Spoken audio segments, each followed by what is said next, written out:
Quando eu fui convidado para a secretaria, o meu principal desafio foi coordenar a construção de um decreto presidencial que regulamentasse essa lei das estatais. E aí, em conjunto com as empresas estatais, Caixa Econômica Federal, Banco do Brasil, Petrobras, Eletrobras, em conjunto com a AGU, em conjunto com a Fazenda, em conjunto com atores privados, conseguimos cumprir o prazo legal, que era 6 meses da edição da lei. O nosso decreto foi publicado em 28 de dezembro de 16, decreto 8945, e trouxe a regulamentação que era exigida pela lei para as empresas estatais federais. Tenho muito orgulho desse decreto. Esse decreto depois ele foi sendo copiado por vários estados e vários municípios. A gente teve pouquíssimos ataques a esse decreto. Esse decreto privilegiou a governança, a transparência, trouxe regras que a lei das estatais não exigia para empresas de pequeno porte, que hoje são 54 empresas, a gente trouxe regras também para essas empresas de pequeno porte, e foi um desafio muito grande. Quem trabalha na administração pública sabe que rodar um decreto desse em 6 meses, com os interesses políticos, interesses empresariais que rodeavam esse decreto, mas conseguimos. Um papel muito relevante da AGU, da Casa Civil, do Ministério da Fazenda, do Ministério do Planejamento. Hoje, o que a Secretaria de Estatais vem fazendo? A gente vem alterando todos os estatutos de todas as empresas para se adaptar à lei das estatais. Conseguimos, até o momento, alterar 80% dos estatutos.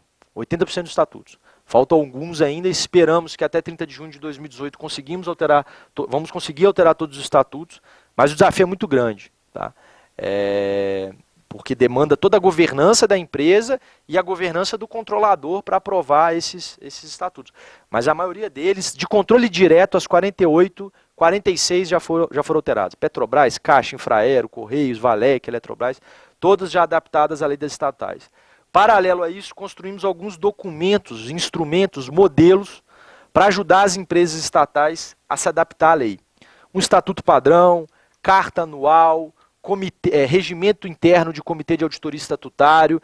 Vamos entregar dia 11 de maio uma política de transação com partes relacionadas, uma política de porta-vozes para as empresas estatais, um modelo, né, nós não vamos impor.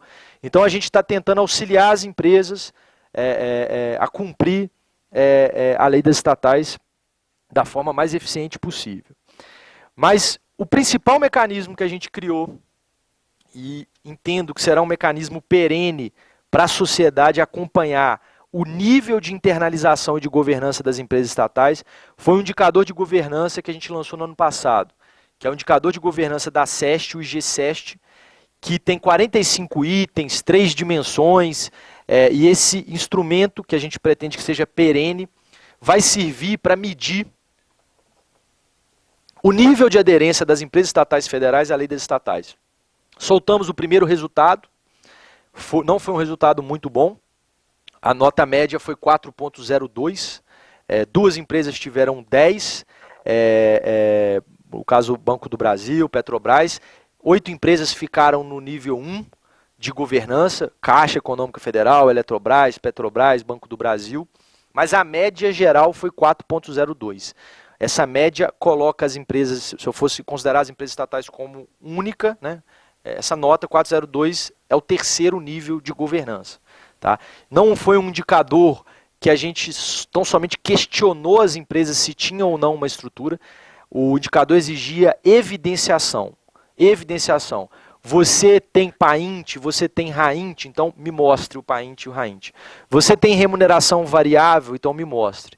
Você tem carta anual, me dê o link e me dê essa carta, para eu ver se você tem ou não essa carta anual. Vamos soltar o segundo ciclo de avaliação. Essa avaliação vai ser feita trimestralmente. O segundo ciclo de avaliação é no dia 11 de maio. A gente já viu um avanço muito grande na governança das empresas estatais, mas agora a gente pretende começar a calibrar o nível de evidenciação daqueles itens. Como é que a gente pretende fazer? A empresa tem que comprovar o atendimento daquele requisito e vedação.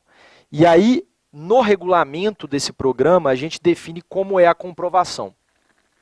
Muitas das comprovações eram feitas com base em estatuto social. me mostre que você alterou o seu estatuto. Vou dar um exemplo, membros independentes no Conselho de Administração. Tá? Mas por que você se contentava com a mera alteração estatutária dizendo que ele tem membro independente no Conselho de Administração? Porque, veja bem, se quer existir isso no estatuto. É paulatino, é cultural. A empresa colocou aquilo no estatuto e comprovou que tem um membro independente no estatuto para o Conselho de Administração. No terceiro ciclo, a gente vai começar a exigir o termo de posse desse conselheiro. Se a empresa não entregar no terceiro ciclo o termo de posse desse conselheiro, a gente não vai pontuar no indicador. Então, esse indicador de governança, eu entendo que, dado a margem que a gente tem para calibrar as evidenciações, é um instrumento perene. Assim, eu, Sávio, nós não vamos ficar na Secretaria de Estatais um longo tempo, já estamos lá 2 anos, tá ótimo, né, Sávio? Já nós estamos saindo, mas é um mecanismo que a gente criou para as próprias empresas e para a população, para os dirigentes, advogados, acompanharem o nível de governança das empresas estatais, ajudarem a propor medidas, documentos, para as empresas estatais. O que a gente tem percebido desse indicador é um engajamento muito grande dos empregados, do corpo jurídico, do corpo funcional das empresas estatais. Eles abraçaram esse indicador, o indicador não era obrigatório, era facultativo, todas as empresas responderam. A gente viu que, com base no indicador, gerou uma disputa nas empresas, porque quem tem mais governança, quem já tem carta anual, quem já tem comitê de auditoria estatutário, e é um mecanismo totalmente transparente. Tem um site hoje no Ministério do Planejamento que traz a nota de todas as empresas, traz um panorama geral, traz um regulamento, a gente institucionalizou esse instrumento, e eu acho que é um instrumento efetivo para a gente aferir o nível de compatibilidade das empresas estatais à lei das estatais. Então, assim, era tudo que eu tinha para dizer, extrapolei meu tempo, agradeço a oportunidade. A lei das estatais não é uma lei da Secretaria de Estatais, não é uma lei do controlador, a lei das estatais é uma lei dos empregados das estatais, dos dirigentes das estatais, das estatais. Nada que o controlador faça, modelo, insight, indicador, insight, se não tiver um engajamento das empresas estatais para se adaptar à lei das estatais, ela não vai ser efetiva. E a gente tem alguns históricos no Brasil de algumas leis que demoraram a pegar e geraram problemas absurdos para o Estado. Lei de responsabilidade fiscal e outras leis. Então, eu sou entusiasta dessa lei, acho que a gente tem sociedade, empregados, dirigentes das empresas estatais, tem que abraçar essa lei e fazer de tudo para que ela seja efetivada nas empresas estatais. Obrigado.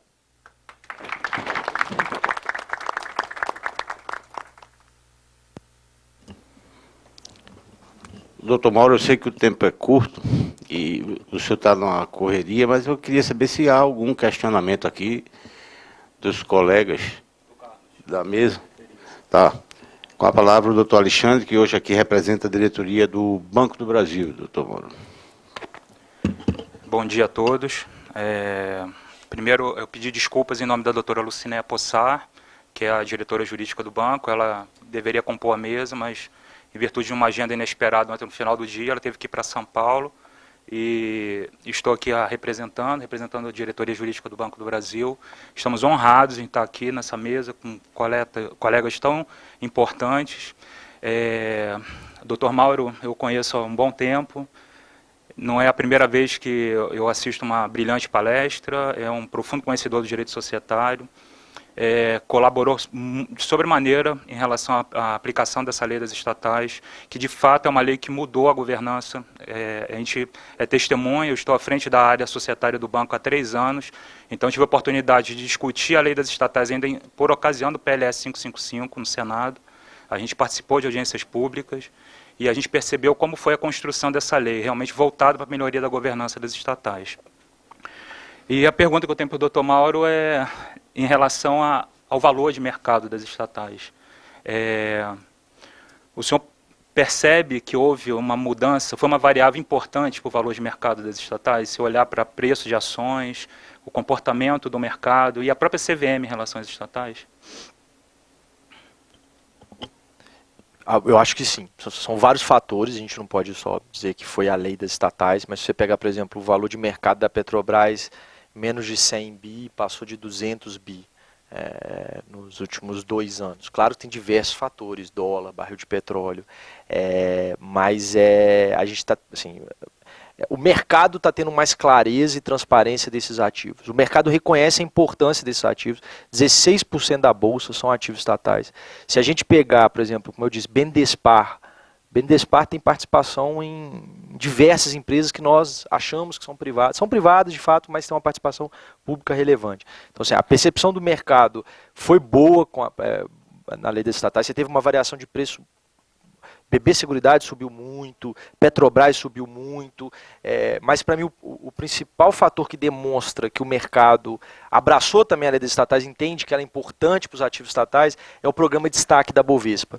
A Bovespa fez um programa em 2015, que é um programa de destaque de estatais, e aí ela colocou lá um regimento onde ela coloca parâmetros mínimos de governança para as empresas estatais ganharem o selo do programa de destaque. E isso, enfim, diminui o custo de capital da empresa, dá mais transparência para a empresa, para os acionistas. E depois da lei das estatais, a gente conseguiu, Banco do Brasil e Petrobras foram as primeiras empresas a aderir ao programa de destaque da Bovespa. Então tem o selo destaque da B3, mercado que está dando esse selo. Eletrobras também, BB Seguridade está caminhando, né? Ainda não conseguiu, mas está caminhando para conseguir. Então, você tem diversos fatores, mas a lei das estatais impactou sim no valor de mercado das empresas, na transparência dessas empresas.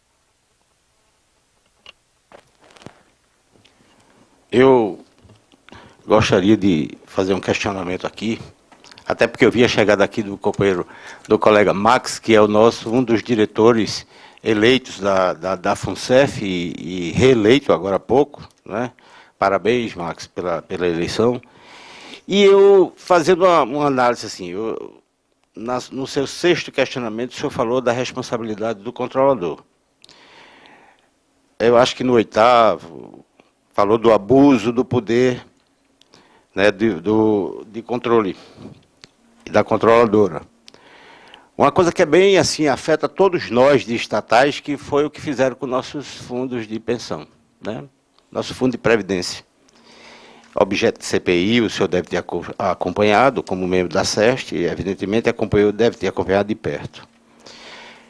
Hoje os equacionamentos desses fundos são cruéis, principalmente para os nossos aposentados, já chega, acho que agora, em torno de 20%, se eu não me engano, agora no próximo, não sei nem se já veio no contra-cheque da agora, né, dos aposentados. Eu queria saber se esse abuso do poder, se a gente pode responsabilizar a controladora, uma vez que ela tem 3 membros na diretoria, né? São 3, tem o voto de Minerva, e nós sabemos que muito do que foi feito, as negociações feitas na Petros, em todas as, na FUNCEF, foram feitas direcionadas politicamente, e para atingir algum objetivo que não cabe aqui a nossa discussão, né? É muito maior do que a gente possa estar aqui falando. Eu queria ouvir do senhor o que é que o senhor entende sobre isso, né? Para mim ficou claro que o controlador aqui, a gente pode ir atrás da responsabilidade, né, de quem deu causa, que na verdade é o nosso controlador. Podia ter ido antes, né? Mas vamos lá. Vou falar aqui do ponto de vista acadêmico, tá? Vou falar aqui do ponto de vista acadêmico, até porque a diretoria, a diretoria de previdência nem é a minha diretoria, né? Sávio está aqui para mentir junto comigo, né, Sávio? A diretoria de previdência não é a minha diretoria, previdência e saúde é um outro diretor. Olha só, o que tem que ser, nesses casos tem que ser apurado. A gente reconhece que existe um problema grande, não só Postales vem sofrendo, e isso acabou desaguando nos empregados, que se você juntar imposto de renda, juntar a quantidade de previdência, o que sobra no final é uma quantia, né, que não faz sentido para o empregado. Então o empregado vai bancar um rombo muito grande. O que precisa ser apurado nesses casos, a questão do abuso do poder de controle, você tem que apurar se houve realmente houve um induzimento, se isso foi algo pré-determinado, tanto que a lei 6.404, ela diz que você tinha que saber de antemão, ter provas concretas de que quem você estava colocando não era apto moral ou tecnicamente. Você teve alguns problemas ali de escolhas de empreendimentos, né, que não foram tão exitosos, que a princípio foram escolhidos por alguns dirigentes. E esses dirigentes, enfim, as providências cabíveis devem ser tomadas. A quem cabe, Tribunal de Contas, CGU e próprio Poder Judiciário. O problema, do ponto de vista acadêmico, o problema do abuso do poder de controle, eu tive a oportunidade de defender a União num caso na CVM, é que você precisa de comprovar que houve esse elo, você precisa de comprovar que houve esse induzimento. No caso, não houve, era uma discussão societária, não houve essa comprovação. Tá? Eu acho que o primeiro ponto que tem que analisar é a motivação da atuação dos administradores que escolheram, enfim, determinados investimentos em detrimento de outros investimentos, né? E até a política de investimento. Como é que era definida essa política de investimento?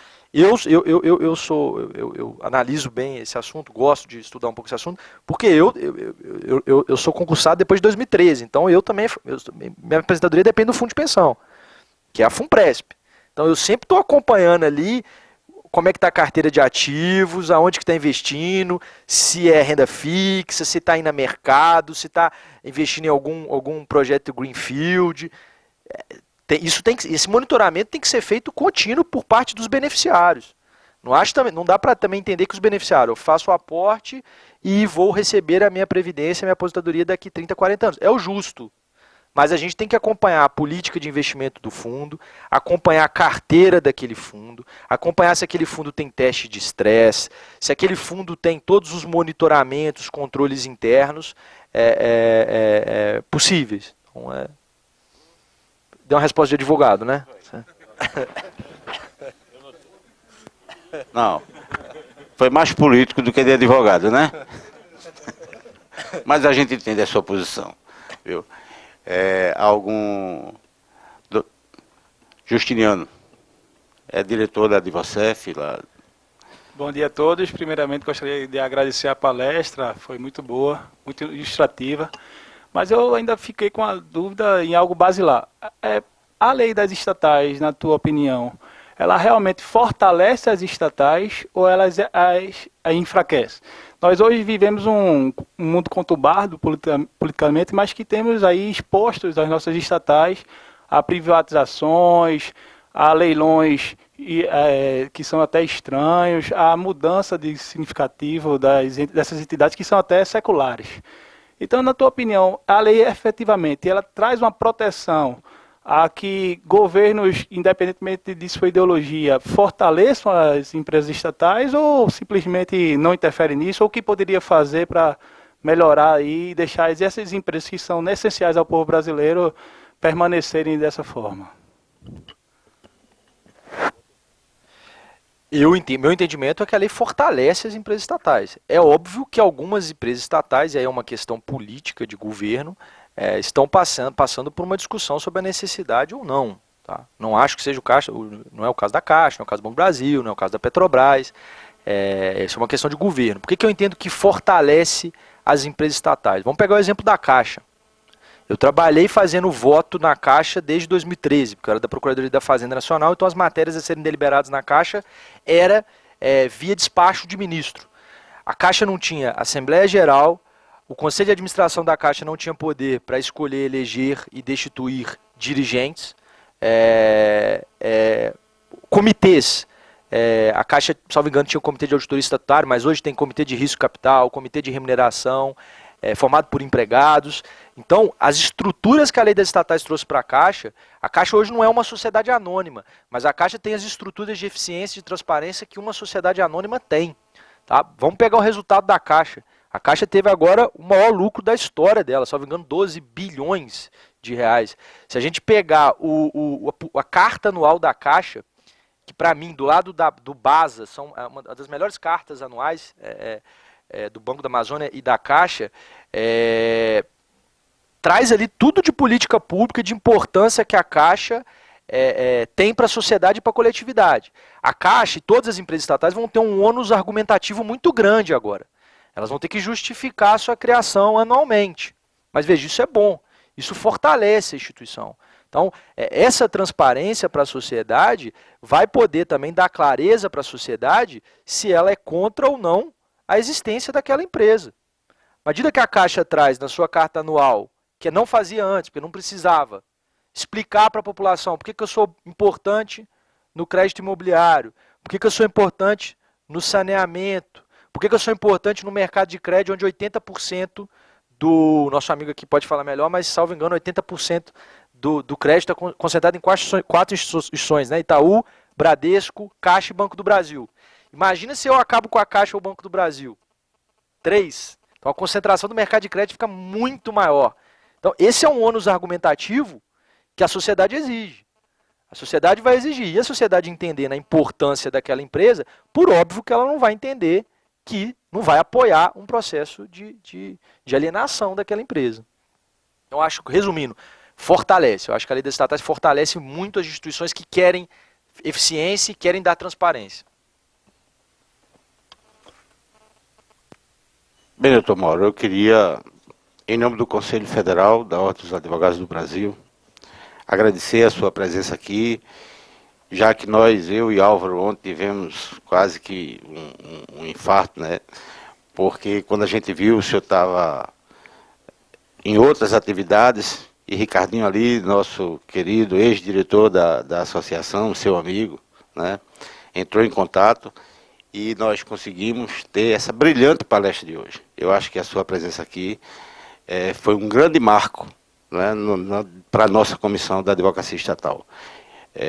Sávio, leva o nosso abraço ao secretário e dizer que eu faço parte da mesa de negociação da Contec, como o companheiro Gilberto ali, que é o nosso secretário-geral, e que muitos dos nossos assuntos passam pela SEST, sabe? E isso foi muito bom, porque agora eu tenho 2 padrinhos aqui para começar a aperrear lá, né, como diz no meu estado. Então, aqui é o seu também, pernambucano de escada, eu sou de Olinda, estamos ali juntinhos. Então, muito obrigado pela presença de vocês e espero que a gente tenha outras oportunidades de ouvi-lo novamente, né, porque foi realmente brilhante. Muito obrigado, não sei se Álvaro quer tecer algum comentário, porque ele é o nosso Não, só apoiador. fazer coro e agradecer mais uma vez a esse convite feito com pouco tempo, né? Mas o palestrante realmente demonstrou, comprovou aqui a expectativa gerada e a indicação do colega Ricardo. Realmente foi, acho, muito importante, muito significativo ouvir as palavras do Dr. Mauro hoje pela manhã. Muito obrigado, hein?